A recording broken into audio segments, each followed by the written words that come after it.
c'est toi qui as enregistré ça. C'est quoi, c'est une chorale? Ben écoute, ça m'en a tout l'air. Ça n'a peut-être pas exactement les qualités d'une chorale, mais c'en est une.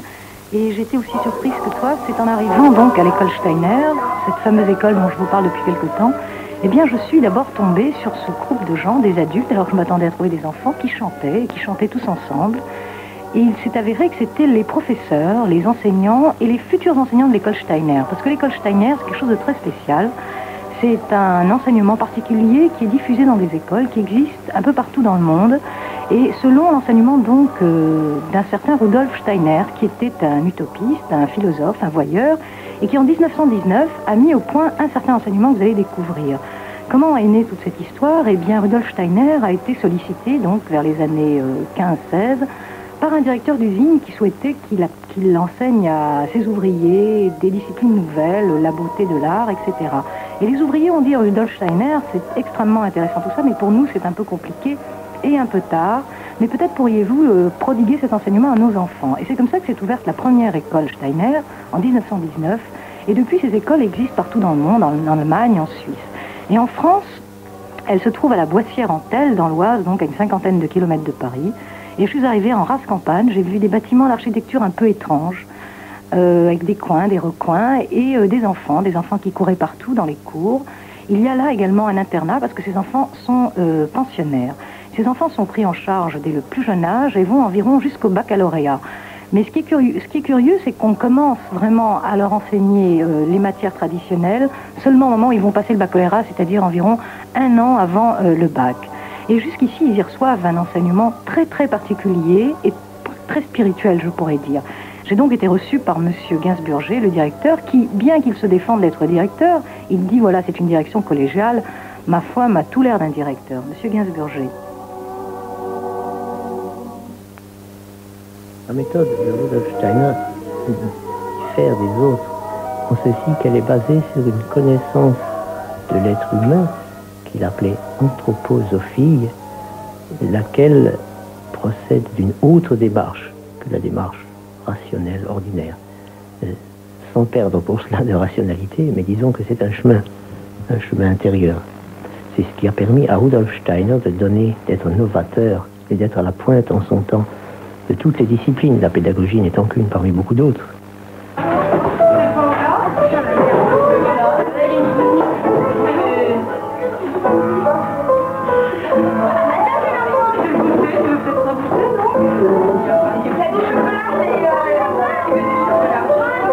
On peut citer une phrase, par exemple, de Rudolf Steiner, quand il dit « c'est un chemin qui voudrait conduire ce qui est spirituel dans l'homme vers ce qui est spirituel dans l'univers. » Est-ce que c'est un enseignement religieux d'une manière ou d'une autre? C'est-à-dire la méthode pédagogique basée sur l'enseignement, sur l'anthroposophie, relève d'une démarche spirituelle pour le professeur, pas pour l'enfant. L'enfant n'a rien à voir là-dedans. Rudolf Steiner considérait que l'enfant a naturellement des questions et naturellement des besoins religieux. Et il conseillait aux parents d'enseigner les enfants dans leur religion. Quelle qu'elle soit, ce que nous faisons aussi. Et non seulement cela, mais il y a une exterritorialité de l'école dans cette matière. C'est-à-dire que quand une école est en ville, par exemple, il peut y avoir des représentants de différentes religions qui viennent pour donner les cours de religion. Et c'est seulement pour les enfants dont les parents ne sont rattachés à aucune religion qu'il y a dans l'école un enseignement religieux chrétien libre, qui ne mène à aucune confession officielle ou pas, et qui est pratiqué par les professeurs de l'école. Oui, c'est le professeur de mon fils, c'est Denis, oui. Il va le garder de la première à la 8e classe, c'est-à-dire de l'âge de 6 ans jusqu'à 14 ans à peu près, hein, jusqu'à la puberté. C'est curieux ça comme méthode, enfin de garder les enfants aussi longtemps. Hein. Curieux? Ils vous prennent pas un peu pour leur père au bout du compte? Non, je pense pas, au contraire. Enfin, on a l'occasion de suivre de plus près l'évolution de l'enfant et de voir avec les années successives de mieux le comprendre en fait et d'arriver à 14 ans avec un passé commun, enfin, je veux dire, qui est riche d'enseignements et pour les uns et pour l'autre. Oui. Et vous avez combien d'enfants par classe? Par classe, Enfin, pour ma classe personnelle, j'ai 13 enfants. C'est bien, ces 13 enfants, Oui. pas beaucoup, hein. On l'a jusqu'en 8e, ça marche 1, 2, 3, 4, 5, 6. Bon, et on l'a comme ça jusqu'en 8e, et après on a des professeurs différents. Et on a des professeurs de cours principal, et on a toujours le même jusqu'en 8e. Ça vous plaît ce système? Ouais. Parce que changer de prof à tout... on n'est pas habitué, et c'est très mauvais. Ouais, exactement. Mais on connaît pas leur caractère. On manque de pouce si c'est un prof méchant pendant les temps. Et ça arrive ça parfois? Ah oui, ça, des fois ça. Bah, Des fois, ça m'a la goutte. Alors qu'est-ce que C'est malade. Et alors qu'est-ce qui se passe dans ces cas-là? Bah, Non, on les garde jusqu'en 8e, mais il y a les profs qui sont plus sévères que d'autres. C'est moins sévère aussi. Ah bon, c'est pas sévère du tout? C'est plus actif quand même. on est plus ouvert. On est plus C'est sévère. plus actif. Mais ce qui se passe, c'est pas basé sur les punitions, c'est basé sur la psychologie. Alors, on dit fais ça, mais sans donner de punition. Il y a la plupart ils travaillent ici. On n'a pas 35 lignes à faire toutes les heures. Il va plus à faire. Il n'y a pas de punition alors? Oh si, quand même. c'est moi je fais une gomme et tout, c'est un, je sais pas, 500 lignes. Ah bon, pour le chewing-gum? Bah oui, Vous pouvez pas écouter la radio ici? non, on peut Pourquoi? pas. Bah on n'a pas de radio ici. Ça vous manque? Ouais. C'est vrai? Moi, ouais. Vous aimeriez écouter la radio?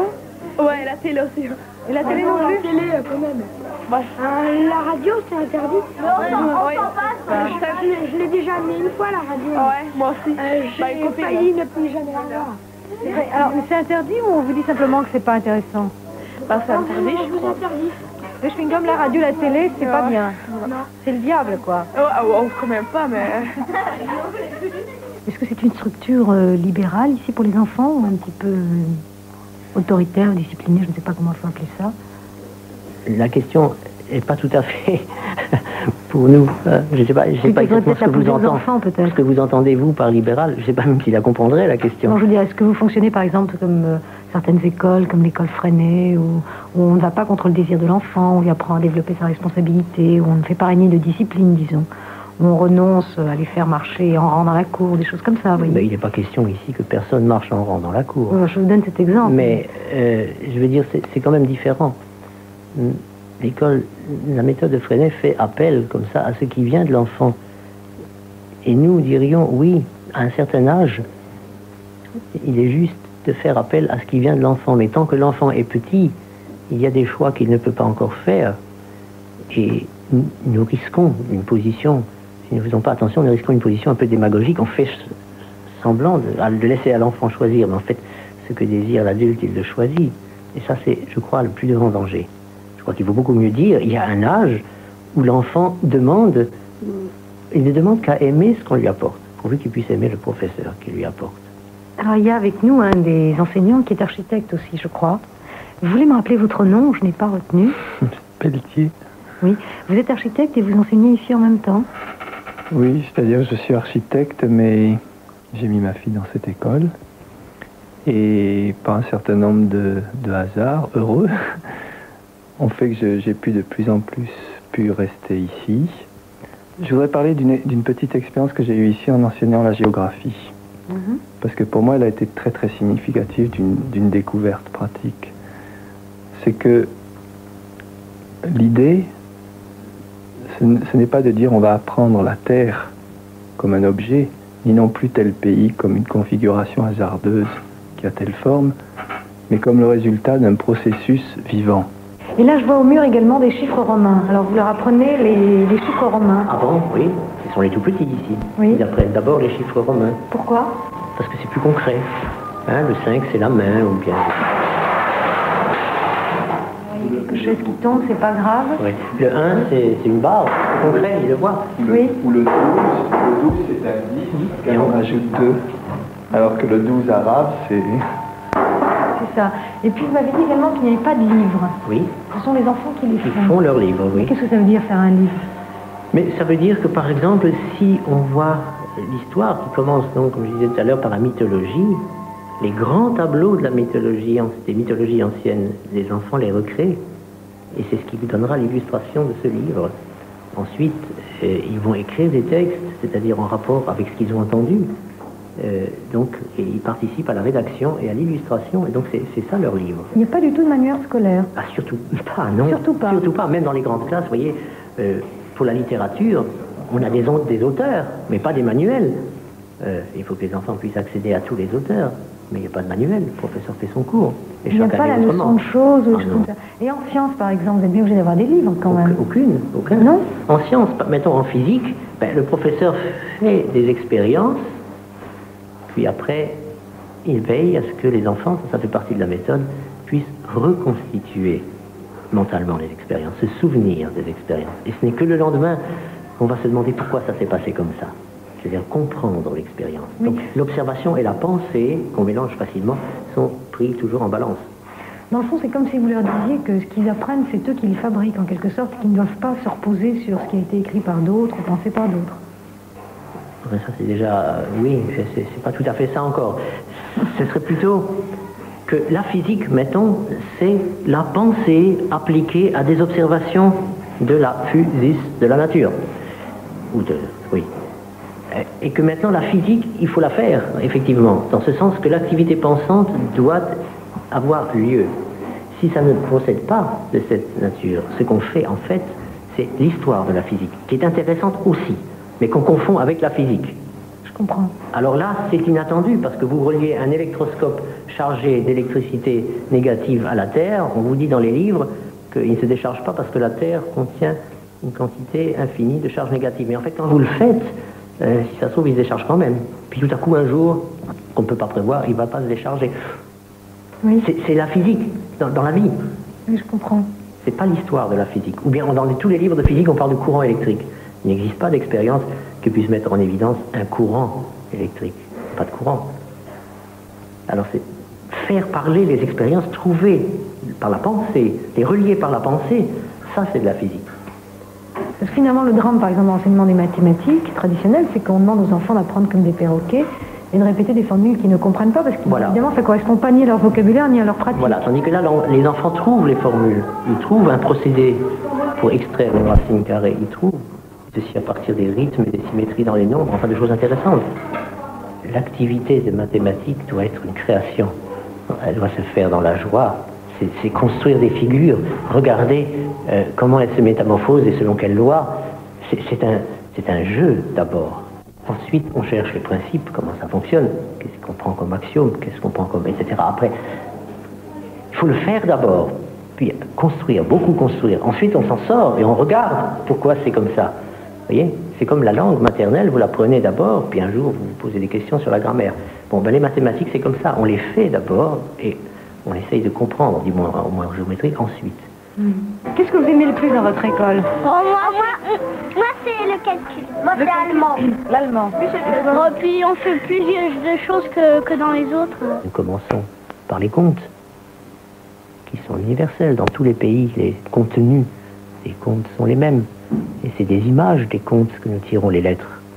Puis il y a les légendes, puis il y a les mythologies. Et l'histoire arrive bien après, à l'âge de 12 ans. Pas avant.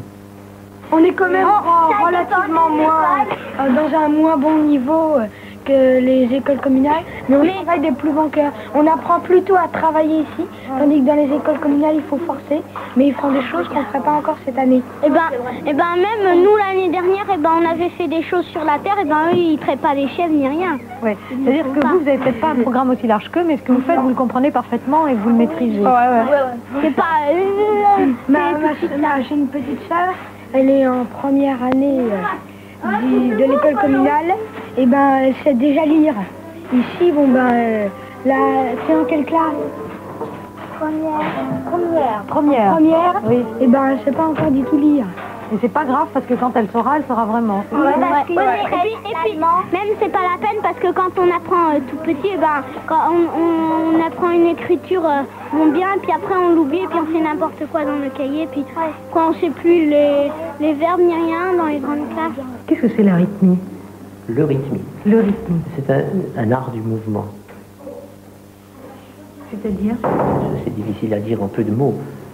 Rudolf Steiner a créé cet art du mouvement qui consiste à exprimer par des gestes, par des mouvements, mettons, les voyelles et les consonnes du langage ou les intervalles musicaux et qui permet donc d'interpréter un poème, un morceau de musique,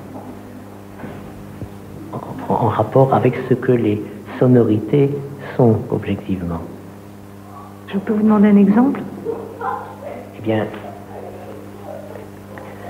quand nous voulons exprimer un sentiment d'étonnement et d'admiration, nous allons dire quels sont. O, A. Voilà. Alors dans le A, il y a quelque chose qui s'ouvre, hein, comme les bras qui s'ouvrent. Ou dans le O, c'est déjà quelque chose qui nous est plus proche et qu'on entoure. O. Je comprends, oui. Donc c'est la phonétique et le mouvement, quoi, unis.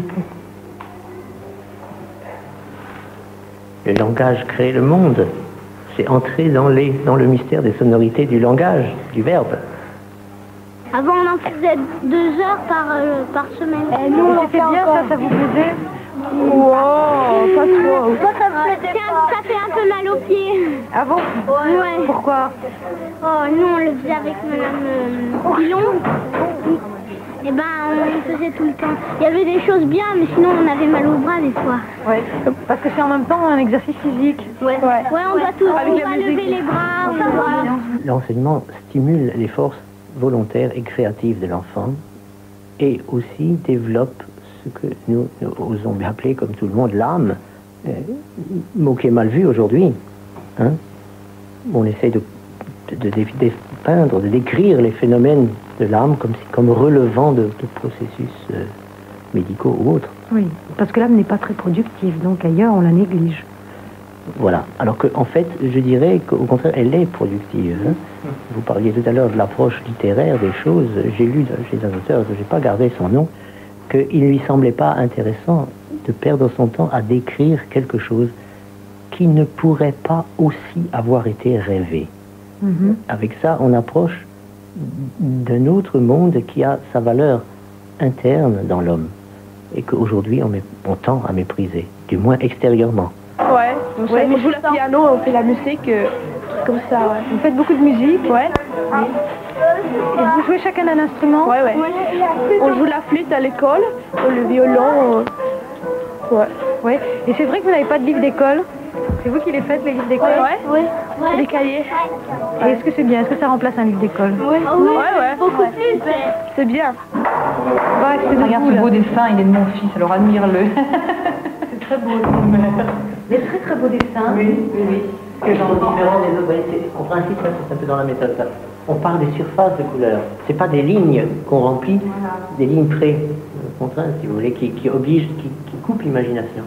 La couleur stimule, la surface de couleur stimule l'imagination. C'est couleur contre couleur. Et c'est de la rencontre des couleurs que naît la forme. Oui, là, vous donnez un bel exemple. Oui. Ah oui, je vois, oui. Je préfère cette école que les autres parce que dans les autres on apprend trop vite. Oui. On oublie. Ici peut-être qu'on apprend moins bien. On apprend, je veux dire, pas beaucoup. Et on fait de l'allemand et de l'anglais. Et puis on fait beaucoup de choses qu'ils ne font pas. On va faire des cabanes dans les bois. Je sais pas, on va faire plein de choses. On fête les anniversaires tandis que eux ils les fêtent pas. Et tout, plein de choses comme ça. Et puis ici on apprend moins vite, mais tout ce qu'on apprend, on l'apprend bien. Alors Monsieur Gainsburger, les élèves que vous avez en charge ici, quand ils sortent, ils deviennent quoi? Ils deviennent des poètes, des enseignants, des écrivains, des artistes, ou alors ils sont quand même aptes à entrer dans les métiers technocratiques? Je pense qu'ils devraient pouvoir entrer dans le métier qui leur plaît. Ce n'est pas dans le choix du métier que le résultat de l'éducation va essentiellement se traduire. Sinon que, évidemment, tout homme essaye de trouver un métier où sa créativité, d'une part, et sa responsabilité de l'autre peuvent jouer. Où il ne soit pas simplement un mécanisme dans le rouage. Mais ça, c'est pas spécial à nos enfants. Tout le monde cherche à le faire s'il peut. La différence, ce serait plutôt dans une aptitude. Ce que nous croyons, c'est que les enfants, si on a développé leur initiative, leur capacité créative, sont mieux armés pour faire face à des situations inattendues, quelles qu'elles soient. Moi je sais ce que je vais faire. Je vais faire des t-shirts comme mon père. Et toi, Julien, qu'est-ce que tu veux faire? De la sérigraphie. Et toi, Julien, qu'est-ce que tu veux faire? ou bien cuisinier ou bien photographe. Ouais, et toi? Moi, je suis performance. Tu veux faire sculpteur? Oui, et toi? Sculpteuse. Bien. Comédien, toi? Moi, vétérinaire. Moi aussi vétérinaire. Moi, agriculteur. Ouais, je ferais des recherches médicales. Et aucun de vous n'a envie de devenir professeur dans une école Steiner? Non. À la fin, on faut pas faire beaucoup d'études, hein. Ouais. Tout ça avec les insupportables garçons comme on est. Si, c'est très bien pour rester, mais là où je me dis, c'est quand je voudrais faire les études que je fais, j'ai l'impression que je serais pas au niveau comparé à ce que vont faire les autres. Et j'aimerais bien rester, mais quand même, j'ai l'impression que je vais pas être trop au niveau. C'est toi qui veux faire de la recherche médicale? Ouais. Alors j'ai l'impression que je vais pas être au niveau pour faire des études et que je serai obligée de faire des choses en plus. Pourquoi? Mais pourquoi tu dis ça? Pourquoi tu dis ça? C'est parce qu'on vous apprend pas les maths modernes, par exemple, avant la terminale, ça, mais on apprend sur beaucoup de choses et on apprend surtout à travailler. Quelqu'un qui est ici travaillera mieux que quelqu'un qui est dans une autre école, mais dans les autres écoles, j'ai l'impression qu'on apprend et même je connais des professeurs, on apprend des choses à l'école communale qu'on nous apprendra pas ici. Je suppose qu'un tenant de l'enseignement traditionnel vous dirait peut-être qu'ils sont moins armés puisque vous les élevez dans une vision peut-être belle mais pas très réaliste du monde et que lorsqu'ils sortent confrontés à ce monde, ils sont peut-être cruellement déçus ou bien inadaptés tout simplement, non? C'est un peu un raisonnement comme si on voulait dire le monde est froid, alors exposons le bébé le plus tôt possible au froid. Oui. Il y a un temps pour être exposé au froid et il y a un temps pour au contraire cultiver ce qui donne la chaleur. De toute façon, ce qui est plus froid dans le monde, nous l'embrassons aussi, simplement plus progressivement, plus lentement. Les enfants vivent beaucoup plus longtemps dans ce que j'ai appelé tout à l'heure cette sphère du rêve.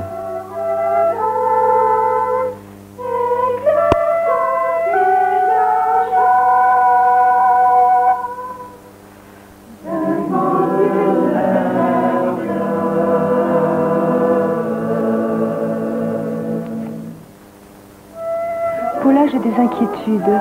Parce que Rudolf Steiner a l'air d'un monsieur tout à fait sérieux. Mais oui, pourquoi? Et tu nous l'as présenté tout à l'heure comme étant un voyeur.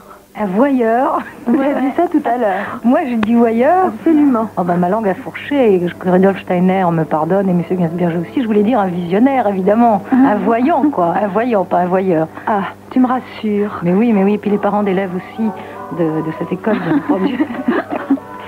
Il y a une chose que je voulais te demander. Est-ce qu'elle est payante, cette école? Oui, cette école est payante. C'est-à-dire qu'il y a un système un peu particulier. On demande, il y a des enfants pensionnaires, des enfants demi-pensionnaires. Et les parents donnent de l'argent en fonction de leurs possibilités souvent. Il y a beaucoup de parents qui amènent leurs enfants d'assez loin, mais il y a aussi des enfants du village, enfin des enfants de paysans. Et l'école est relativement chère, puisqu'en principe l'enseignement est gratuit, mais pas très très cher si on considère tout ce qu'on offre aux enfants, d'une part. Et d'autre part, je peux vous dire que les professeurs sont vraiment sous-payés. C'est-à-dire que c'est pas une entreprise lucrative, c'est vraiment une espèce d'apostolat pour eux. Et donc, c'est pour ça qu'ils font payer les élèves. Et d'ailleurs, M. Gainsberger me disait que l'école avait de grosses difficultés financières, qu'ils aimeraient bien pouvoir s'en sortir et trouver soit des subsides d'État, soit davantage de parents qui amènent leurs élèves.